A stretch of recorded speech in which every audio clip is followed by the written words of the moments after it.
My name is Lena Hart, and the day I inherited $11 million was the same day my life was supposed to end. I remember the sterile smell of disinfectant clinging to my skin, the steady beeping of a monitor telling me I was still alive, and the weight in my chest that felt heavier than the accident itself. I blinked against the harsh hospital lights, trying to piece together why I was here, why my throat burned like sandpaper, why my husband wasn't by my side. I turned my head expecting to see Dylan, his crooked smile, his nervous laugh, but the chair beside my bed was empty. For a moment, I told myself he was just down the hall grabbing coffee. But then I caught the whisper outside the door. The nurse thought I was asleep when she said it, but the words cut sharper than broken glass. Her husband told everyone she didn't make it. Didn't make it. He said I was dead. I pushed against the rails of the bed, pain ripping down my ribs, disbelief turning quickly into rage. Why would Dylan say that? What possible reason could he have to bury me while I was still breathing? Questions swarmed faster than I could catch them, thick with the kind of fear you don't admit out loud. Had he already started over while I was lying here clinging to life? Had he decided the money was worth more than I was? The door opened and my pulse spiked. A woman stepped in, her hair falling in loose waves, her eyes searching my face like she was seeing a ghost. Her lips trembled, her voice broke into a scream that echoed through the ward, raw and unmistakable. Mom, I wasn't supposed to exist. But in that moment, the truth shattered everything Dylan had built on my supposed death. The morning of the crash had started with hope, the kind of fragile hope you don't want to say out loud in case the world decides to take it back. I had been called into the office of Mason Reed, my late uncle's attorney in downtown Chicago. He was a tall man with silver hair, his desk stacked with folders and framed photographs of families I didn't know. When he slid the thick envelope across the polished wood, I felt my stomach twist. Inside was my Uncle Patrick's will, a letter written in his uneven hand, and numbers that didn't feel real. $11 million placed in my name. I sat there staring at the paper like it was a trick. Me, Lena Hart, 34 years old, working shifts at the library just to pay rent, suddenly rich beyond imagination. Mason smiled kindly, telling me my uncle had wanted me to invest in something meaningful, that he'd seen potential in me others had overlooked. I nodded, my voice barely a whisper, when I said thank you. But inside, panic and disbelief tangled together. I needed to call Dylan. I stepped out into the biting winter air, pulled out my phone, and dialed his number. He answered on the third ring. It's official, I said, the words catching in my throat. The inheritance, it's mine. There was a pause, long enough to sting. Then he said, flat and without excitement, good. Come home and we'll talk. The line went dead. I tried to shake it off, telling myself he was just distracted, maybe nervous. I turned the key in my SUV, pulled onto Lakeshore Drive, and let myself imagine for one reckless second what that money could change. No more overdue bills. No more watching Dylan spiral over debts. Maybe even a fresh start for us, away from the cracks we'd been pretending not to see. But the road ahead glistened with a patch of black ice I didn't notice until it was too late. The tires lost their grip. The steering wheel spun useless under my hands. I heard the scream of another horn, saw a blur of metal, and then everything turned white. When I woke again, it was to the rhythmic beeping of machines and the sharp ache of stitches pulling against my skin. My first thought wasn't gratitude for being alive, it was Dylan. Where was he?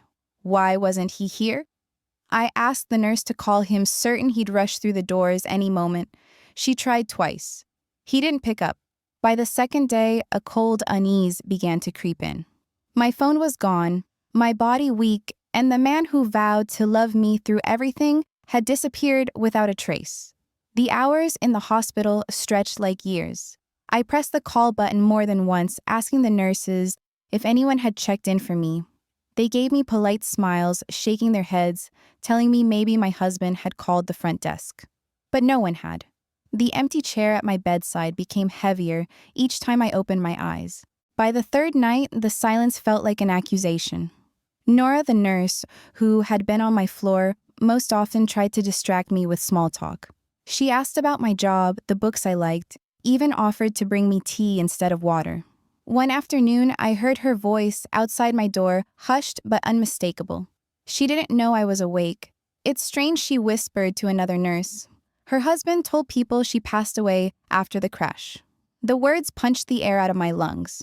I gripped the railing of the bed until my knuckles went white. Passed away. He said I was dead. My chest tightened, a rage rising under my ribs. I yanked the blanket back and swung my legs over the edge, ignoring the tearing ache along my stitches. When Nora came in and saw me trembling, she rushed to steady me, insisting I had misheard. But the look in her eyes said otherwise. That night, I begged for my phone. The hospital staff explained it had been destroyed in the wreck.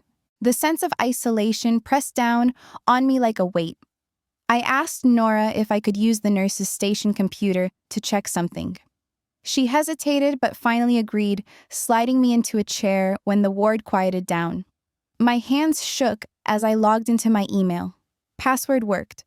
Then I tried Dylan's Instagram account, one I used to know by heart. Wrong password. I tried again. Wrong. He had changed it. I leaned closer to the monitor, pulling up a public tag from the gallery he frequented. My breath caught when I saw it, a story posted just the day before. Dylan stood in a dimly lit room, champagne glass in hand, beneath a banner that read, "New Beginnings." He was smiling. Not the nervous smile I remembered, but wide and careless, like he'd been reborn. Standing beside him was a young woman with dark hair and a delicate mole near her cheek. They looked like a couple. I sat frozen in that chair, the glow of the screen burning my eyes. My husband was celebrating while I lay here, stitched together, barely alive, and he told the world I was gone. By morning, I no longer cared if my body hurt. I needed answers. I needed to hear him say it to my face. 3 days later, Dylan finally showed up, not at the hospital, but at the diner across from Randolph Station, where I'd asked him to meet me. I had left a message with Nora begging her to tell him I wanted to talk, that I needed to see his face. When he walked through the door at 12:20, he carried himself like a man arriving for a business meeting, not like a husband visiting his wife after a near-fatal crash. The faint smell of a new cologne clung to him, sharp and foreign. He slid into the booth across from me, his coat still buttoned. I searched his face for something familiar, some flicker of the man I thought I married. "You didn't come to the hospital," I said, my voice tight. He leaned back, letting out a short laugh. "You're exaggerating," I called. "They said you were stable. I didn't want to stress you." My stomach twisted. "You told people I died." His eyes darted away for half a second before settling back on mine. "People misunderstood. I said things looked bad and they assumed the worst. You know how rumors spread." A waiter named Mateo placed 2 glasses of water on the table. I ordered chicken soup and toast. Dylan asked for a burger with fries. The silence between us was louder than the clatter of plates around the room. When our food arrived, I pulled the envelope from my bag, the will, the letter, the proof of the inheritance. His eyes locked onto it as if it were the only thing that mattered. "That's a lot of responsibility," he said, lowering his voice. "Maybe too much for someone recovering. I can take care of it for you. Keep it safe." "You make it sound like a burden," I answered. "It is," he said, firmly, leaning forward. "People will come after you, lenders scam artists. You need someone strong in your corner. Someone like me." The soup had gone cold by the time the check landed on the table. Dylan reached for it with exaggerated confidence. "I've got it." But when he slid his card into the holder, the waiter came back with an awkward cough. Declined. Dylan's cheeks flushed. He laughed too loudly, waving it off. "Technical issue. Just use yours, babe. I'll pay you back." I stared at him as I pulled out my card, covering the $42.18 bill and leaving a $9 tip. The numbers printed in neat black ink felt more real than his promises ever had. On the way out, he draped an arm across my shoulders, squeezing lightly.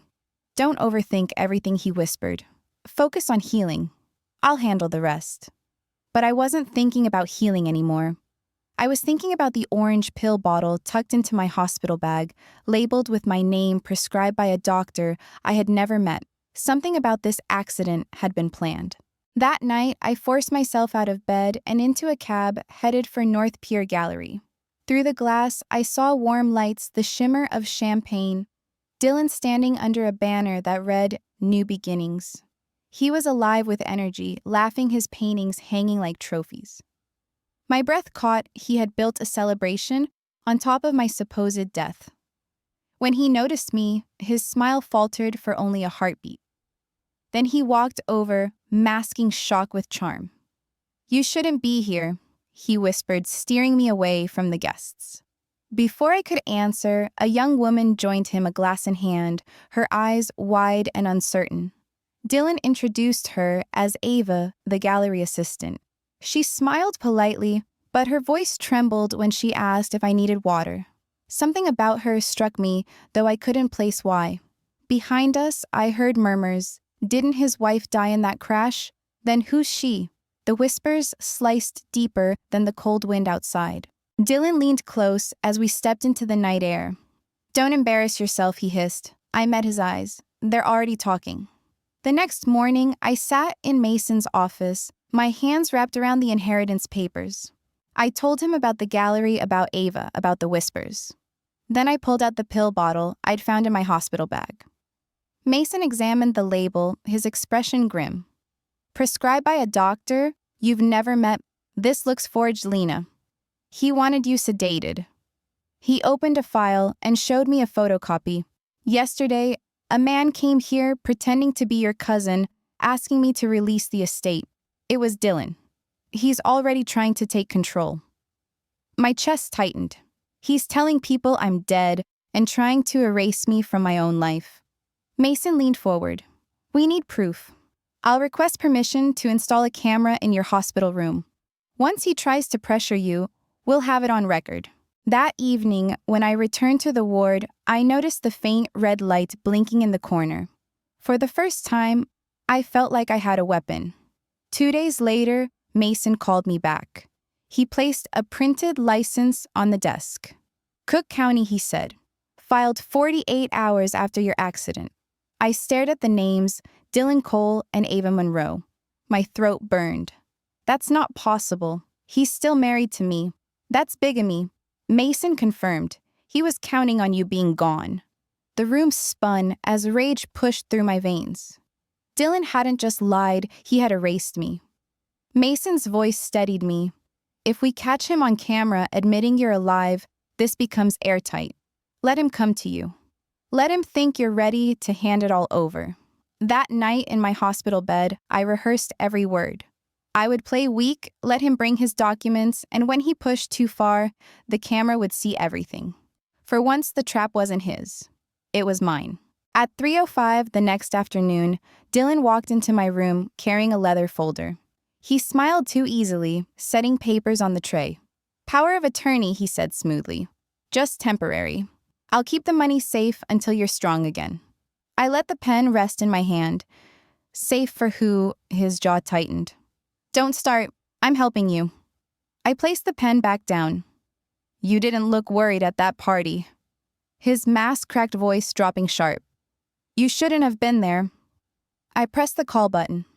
"Why don't we get a witness?" The door opened and Ava stepped inside. Dylan's smile collapsed. The air in the room thickened like a storm about to break. Ava's eyes went wide as they locked on mine, then drifted to the photo taped beside my bed. A younger version of me, hair pulled back, the same mole near my cheek. Her breath caught.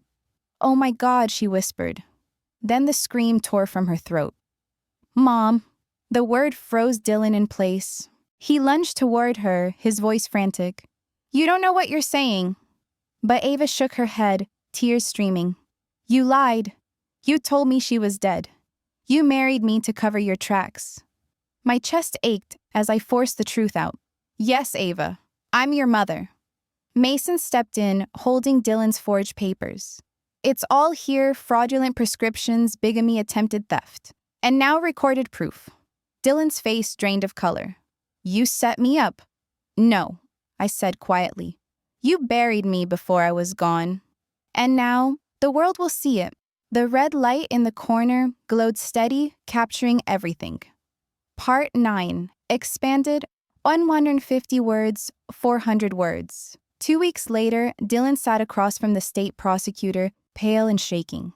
The evidence Mason had gathered was undeniable: forged prescriptions, traced to his prepaid card, a marriage license filed while I was still alive, and the hospital footage of him pressing me to sign away control of the estate. Every angle was covered, every lie exposed. The courtroom was overflowing. Reporters leaned forward, pencils scratching cameras, flashing every time Dylan shifted in his seat. The air carried that faint smell of old wood polish and too many bodies in one room. A woman in the gallery pressed her hand over her mouth when the prosecutor described how Dylan had celebrated a new beginning while I lay in intensive care. Someone else muttered unbelievable, loud enough for the judge to rap the gavel. I sat rigid, palms pressed to my knees, listening to the charges I had already memorized. Fraud, forgery, theft, bigamy. Each word landed like a nail hammered into the coffin of the marriage I had once trusted. Dylan stared at the floor, eyes darting up only when the prosecutor presented photographs from the gallery party. His face looked almost boyish in those pictures, grinning beneath golden letters, but in court he appeared hollow, shriveled by exposure. When the judge asked if he would accept a plea, his voice cracked. 8 years in prison, parole after 6 if he behaved. Shoulders sagging, he whispered, yes. His lawyer patted his arm, but Dylan didn't look at him, didn't look at anyone. I watched the bailiff snap cuffs around his wrists, the chain rattling. There was no triumph in me, only a release, like finally dropping a weight I had carried too long. Outside, Ava stood waiting. The winter wind caught her hair, but she didn't flinch. She reached for my hand, her grip steady. In that moment, the noise of the trial, the flash of cameras, all of it faded. For the first time since that accident, I felt truly seen. Rebuilding with Ava was never simple. She had questions, doubts, and shadows of her own. At first, she answered my texts with one-word replies, came to dinner but left early. I didn't blame her. Trust takes time. So I leaned into the ordinary. We went grocery shopping and argued over apples versus pears. We folded laundry, while the TV hummed in the background, both of us pretending not to watch the corny sitcom. We debated pizza toppings and rolled our eyes at each other's choices. She teased me for making my coffee strong enough to wake the dead, and for the first time in years, I laughed until my ribs ached. Healing also came in small, quiet mornings. We sat side by side at the kitchen counter, my cereal in mismatched bowls, sunlight streaming through the blinds. Ava scrolled her phone, occasionally sliding the screen toward me to show a funny video. I pretended to roll my eyes, but secretly, I loved that she wanted to share. Those tiny exchanges, those nothings stitched us together, tighter than any grand gesture could. One evening, Ava pulled a faded photograph from her wallet, the picture of me at 18, the one I'd taped by my hospital bed. Her thumb traced the edges. I used to wonder if you ever thought about me, she said. Every day I whispered. I gave you up because I had nothing, but I never stopped loving you. Her eyes filled, but she didn't look away. She leaned against my shoulder, breathing slow, steady. We sat like that for a long time, not talking, not needing to. We weren't perfect, not yet, but we were no longer strangers circling each other. We were mother and daughter, finding our way back to the same table, one meal and one choice at a time. With Mason's guidance, I founded the Hail Promise Foundation, named for the uncle who had believed in me when no one else did.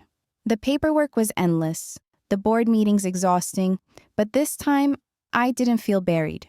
The inheritance wasn't a burden anymore. It was a key to building something beyond myself. At our first ceremony, I peeked through the backstage curtain at rows of nervous young people clutching envelopes. Some twisted their bracelets, others chewed at fingernails, all of them looking like I once had hungry, scared, desperate for a chance. The hall smelled faintly of coffee and fresh paint. Volunteers stacked programs on tables, while a cluster of parents whispered prayers for their children's names to be called. Ava stepped onto the podium. The microphone squealed before settling into silence. Her voice shook at first, but soon steadied. She spoke of resilience, of surviving lies, of truth breaking through no matter how deeply buried. She thanked her adoptive parents, then looked at me. And I thanked the woman who gave me life and who chose to fight for it again. The applause rose, like a wave rolling across the room. I let tears fall, openly, not ashamed anymore. For once, I wanted the world to see me not as broken but as whole. That night, back at the orchard house, Ava and I cooked side by side. I stirred soup while she peeled apples, the kitchen filled with cinnamon and laughter. The table was simple, 2 plates, 2 glasses, but it felt like a feast. When we raised our glasses, Ava said, "To new beginnings." The words no longer hurt. They tasted like hope, like the pie cooling on the counter. I realized then that surviving the crash hadn't been the miracle. The miracle was surviving betrayal, reclaiming my voice, and finding my daughter again. Thank you for watching. If you enjoy these family drama and revenge stories, please subscribe and join me for more every day.